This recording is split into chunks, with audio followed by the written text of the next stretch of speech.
Hi again, everyone. I'm James Rapien of allbengals.com and Cincinnati Bengals Talk. And obviously, Joe Burrow and the Bengals, they lost in Super Bowl 56. But one of the things that could have impacted this offseason and still is going to impact this offseason at least a little bit is Joe Burrow's right knee. He got it tangled up in Super Bowl 56 in the fourth quarter. He limped off the field. He was in clear pain. He stayed in the game, but it looked like it was very not only painful, but could it be serious? Could it need surgery?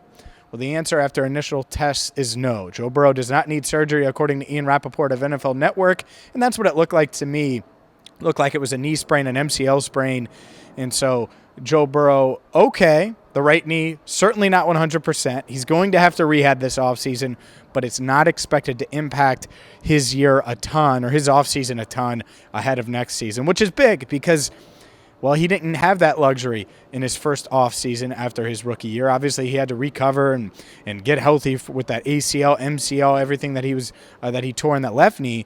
Well, the last thing you want is the right knee to be an issue. So, look, as far as offseason goes, we know what the conversation is going to be. It's going to be a lot of offensive line. It's going to be a lot of how do they protect Joe Burrow and get the pieces around him to make sure he's not taking 70 sacks in 16 regular season games, 4 playoff games. That's just an insane number. 7 in the Super Bowl, 6 in the second half, and it was rough. It was certainly a rough sight. Understand all of the different ways they could have won that game, but I think we're all sick and tired of it, right? Him getting hit like that, him limping or dinged up or grimacing. Injuries happen, but 70 sacks is far too many. And so they need to find a way to solve that this offseason.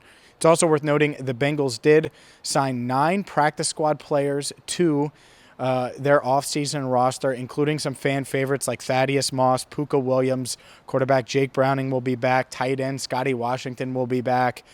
So a lot of guys that you're at least familiar with are on the offseason roster, so that is something worth noting. But with this team, where they're at, we're going to start to shift gears here and get into the offseason, so buckle up for that. But they were this close, right? And just a couple of plays, that I think about, I've thought about a lot over the past couple of days. The first one is really just the personnel decisions. Not Travion Williams, excuse me. They did sign him, by the way. Or Travion Henderson, rather, as they signed. But having Samaje Perine in there at running back and not Joe Mixon, that's a big one. Eli Apple in at corner on Cooper Kupp when the game is on the line, that's another questionable one. And then the other thing is just this much more time for Joe Burrow. If he has this much more time, Jamar Chase was streaking down the right sideline, and Burrow would have been able to hit him. And, that completely changes it. If Samaje Perine dives on fourth down for that ball, is he able to catch it? Would Joe Mixon have caught it? Because if you go back and watch, it's not like the ball was awful. It wasn't great, of course. Burrow was being slung around by Aaron Donald, but he did get the ball off, and it did seem like there was at least a chance. It might have been a heck of a catch, but at least a chance. And with the Super Bowl, all you're asking for is a chance. So what I do know, the Bengals players, the organization was so excited to see all the fans that came out on Monday night and greeted them at Paul Brown Stadium.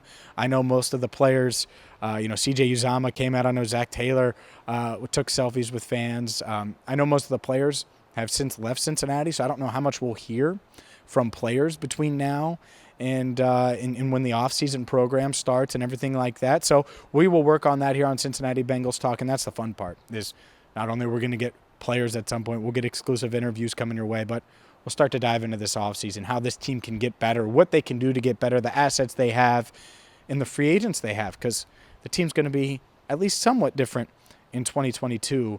And so we will start to dive into that as we start to shift and pivot from Super Bowl 56 with free agency less than a month away. So for Andrew Fox Miller, I'm James Rapien. Hit that subscribe button and buckle up because we got plenty coming your way, especially now with the good news that Joe Burrow's knee is going to be just fine.